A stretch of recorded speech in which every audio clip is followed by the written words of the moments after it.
to kind of answer these articles and opinions that are going around, I think if you write an article and you're on a soapbox talking about this, which is fine, because people want to, get on, you want to write an article, you want to be making a definite point, I understand that.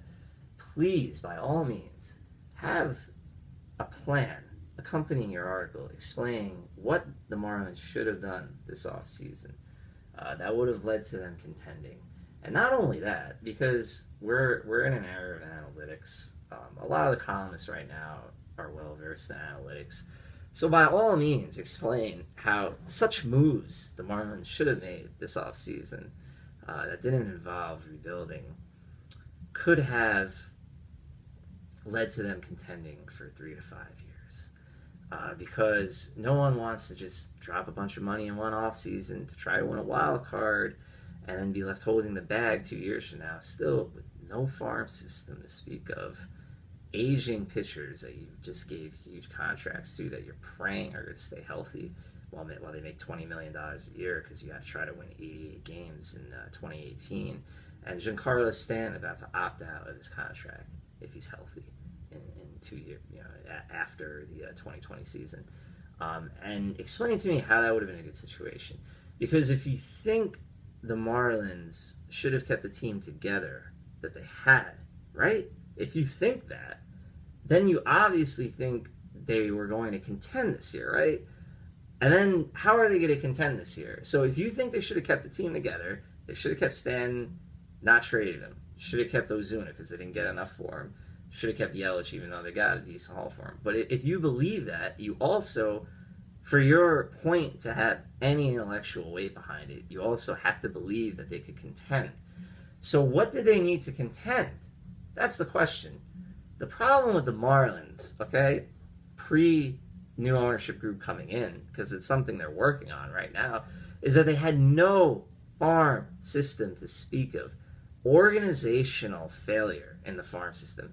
It's not like this team has been excellent for the past 5 or 6 years. If you're not a good team at the major league level, you got to be building on the minor league level. They're never really a significant force in international signings, and they've had a couple of recent draft picks kind of go awry to this point because of arm injuries. Tyler Kolek and Braxton Garrett, who are their 2 pitchers they just drafted recently high in the first round. So here's the big problem with these articles and everyone lampooning Derek Jeter, who, by the way, I think only bought in, a small percentage of the team compared to Bruce Sherman. And I wish, if you're gonna go after Derek Jeter, you should really go after Bruce Sherman. I click on an article and I see Derek Jeter getting ripped and his picture up there, and that's just for clicks because he's head of the baseball operations, right?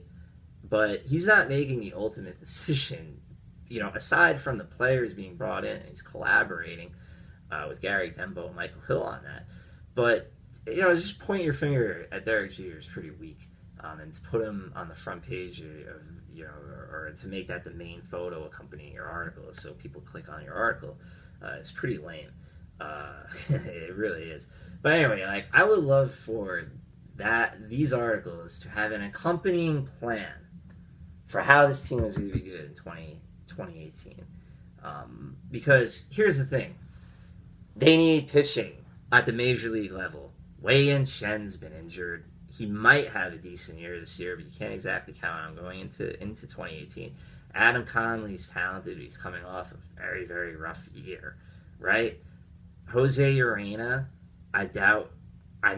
Barring something unexpected, last year, the batting average against him was quite low. He does throw in the high 90s, so maybe he will continue to draw such weak contact. But you can't exactly pencil him in to have a 3 ERA again going into next season. And then you have Volquez, who's a veteran, and maybe he'll have a decent year. But not exactly the 1999 Braves, right, for rotation.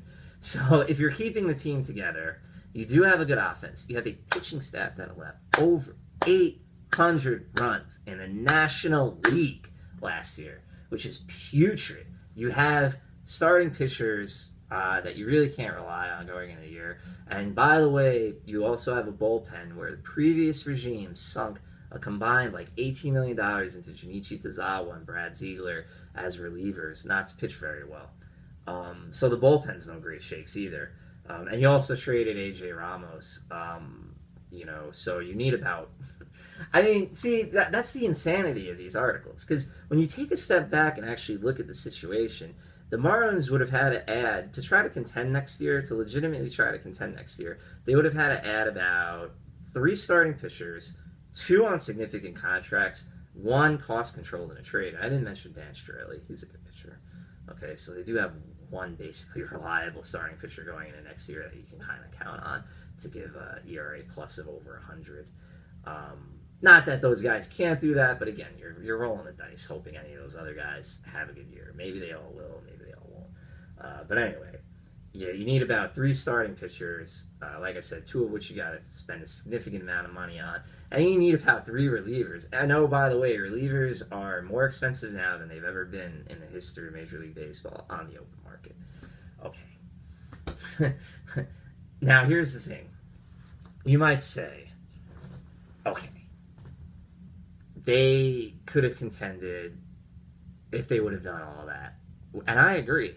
If the Marlins would have thrown a lot of money at Yu Darvish, thrown a lot of money at Alex Cobb, and say traded Ozuna instead of getting, what they got back from the Cardinals, which were young players they put in the minor leagues, maybe you could have tried to trade Ozuna for like a cost-controlled starting pitcher.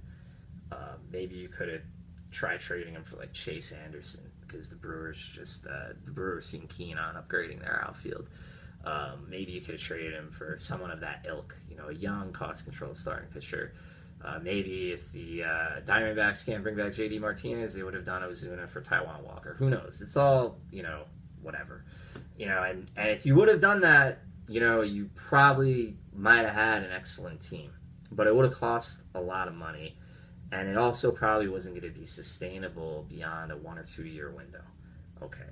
So all of a sudden now, when we're talking about Derek Jeter and the Marlins now, all of a sudden a team should spend an outrageous amount of money in spring training and take a ton of risk on free agent starting pitching prospects. For 1 or 2 years, when we're talking about the Marlins. But when we're talking about other teams that have rebuilt in recent years, the Cubs successfully, the Astros successfully, then it was fine. It was fine to do a teardown, and it was fine to collect prospects. So I really like these columns to make up their mind about what teams are allowed to rebuild and what teams aren't allowed to rebuild. And also, again, have that plan ready for how the Marlins were going to contend. Because it was basically that. It was basically throw a lot of money at free agent starting pitching. Pray to God they stay healthy for the duration of their contracts, because you don't have anything going on in the minor leagues. Unless, Garrett gets healthy again, and that could happen, and Kolick. But, you're talking about, what I'm describing is a tenuous position for an organization. Even if you're winning 87, 88 games at the major league level, if you're still not developing the minor league system, you're heading for a crash.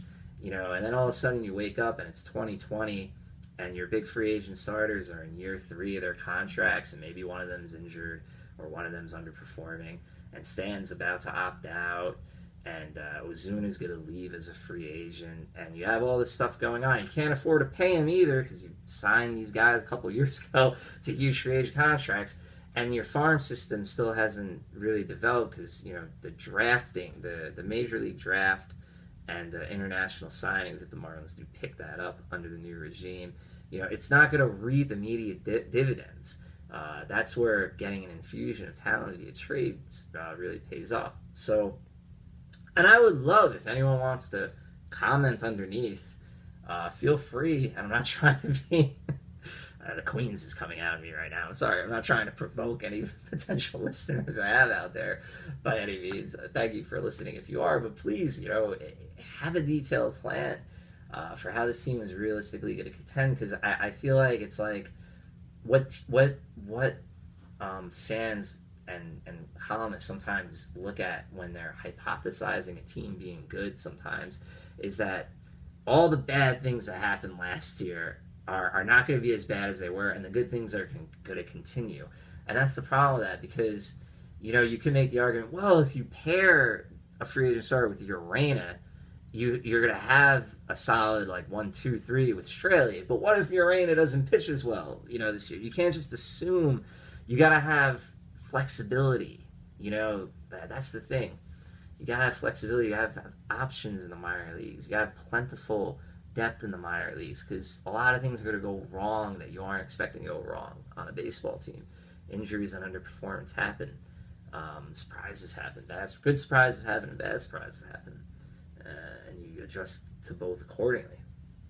But where kind of my defense of what they're doing comes in is that like it's the idea that even if they threw a bunch of money around to supplement that impressive core position players, they had impressive core, undoubtedly excellent outfield, excellent catcher, promising young first baseman who might be a perennial 30 home run hitter. D. Gordon's a nice player. They traded him too. So, like, they traded a lot of guys, obviously.